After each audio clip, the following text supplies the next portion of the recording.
అడవుల జిల్లా, ఆదివాసీల ఖిల్లాగా ఖ్యాతిగాంచిన ఉమ్మడి ఆదిలాబాద్ జిల్లాలో ప్రకృతి అందాలకు కొదవలేదు. పచ్చని చిక్కని అడవులు, ఆ అడవుల మధ్య స్వేచ్ఛగా విహరించే వన్యప్రాణులు, నింగిలో ఎగిరే పక్షులు, అక్కడక్కడ అడవుల మధ్య కనిపించే ఆదివాసీ గూడాలు, కొండలు గుట్టలపై నుండి సహజ సిద్ధంగా జాలువారే జలపాతాలు, కొండలను తాకుతూ ముందుకు సాగే మబ్బులు, లోయలు సందర్శకులను అమితంగా ఆకట్టుకుంటాయి. ఇలా ప్రకృతి ప్రేమికులను ఆకట్టుకుంటున్న ఉమ్మడి ఆదిలాబాద్ జిల్లాలోని ప్రదేశాల్లో ఖండాల ఒకటి. వారాంతాలు, ఇతర సెలవు దినాలలో ఈ ఖండాల ప్రాంతంలో సందర్శకుల తాకిడి అధికంగా ఉంటుంది. అందరినీ అంతగా ఆకట్టుకుంటున్న ఖండాల అందాలను మీరు ఒకసారి ఆస్వాదించండి.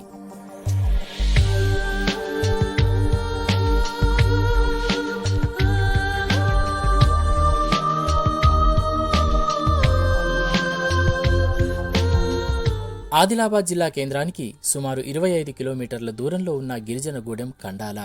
ఖండాల లోయలోనే ఉన్న మొలాలగుట్ట, దార్లుద్ది ప్రాంతాల్లో ఉన్న జలపాతాలు పర్యాటకులను ఎంతగానో ఆకట్టుకుంటాయి.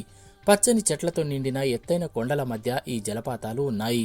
సీజన్తో సంబంధం లేకుండా ఈ ప్రాంతానికి ఏ కాలంలో వెళ్లినా ఇక్కడి అందాలు అందరినీ ఆకట్టుకుంటాయి. ఆదిలాబాద్ నుండి ఖండాల వరకు వెళ్లే దారిలో ఎన్నో అద్భుతాలు దర్శనమిస్తాయి. వానాకాలం, చలికాలంలో ఈ ప్రాంతం దట్టమైన పొగమంచు కమ్ముకుని ఊటిని తలపిస్తుంది.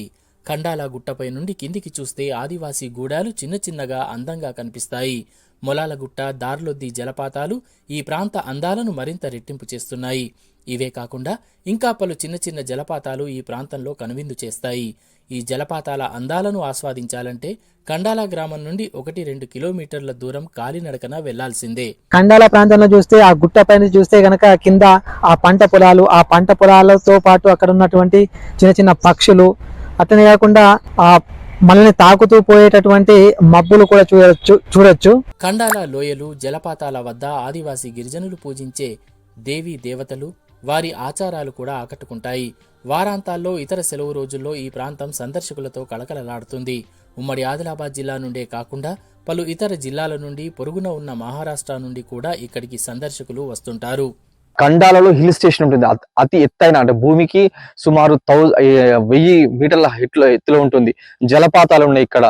ఈ జలపాతాలకు ఆడుకొని ఉన్న గోండు జాతి సంస్కృతి వాళ్ళు ఉన్నారు. అంటే ఈ నవంబర్, డిసెంబర్ మాసాల్లో ఇక్కడ ఈ అడవికి సంబంధించిన కవ్వాల్ రీజన్ ప్రాంతాల్లో పుల్లు కూడా సంచరిస్తుంటాయి. ఇవి చూడడానికి చాలా అద్భుతంగా ఉంటది.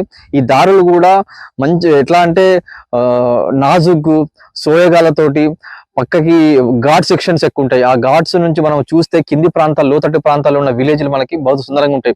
మనం ఎక్కడో 500-1000 కిలోమీటర్ దూరంలో కేరళను మనం ప్రోత్సహిస్తాం కదా, అంతకు 1000 రెట్లు ఈ ప్రాంతం కూడా అభివృద్ధి రకం కానీ ప్లస్ ఆ సీనరీ కానీ మనకు చూడడానికి చాలా అద్భుతంగా ఉంటది. ఎండాకాలం, వానాకాలం, చలికాలం ఇలా కాలాలతో, సీజన్తో సంబంధం లేకుండా ఎప్పుడు వెళ్లినా ఈ ఖండాల అందాలు ఆకట్టుకుంటాయి. ఇక్కడికి వెళ్లాలంటే ఆదిలాబాద్ జిల్లా కేంద్రం నుంచి 25 కిలోమీటర్లు, అదే హైదరాబాద్ నుండి అయితే 320 కిలోమీటర్ల దూరంలో ఉంటుంది.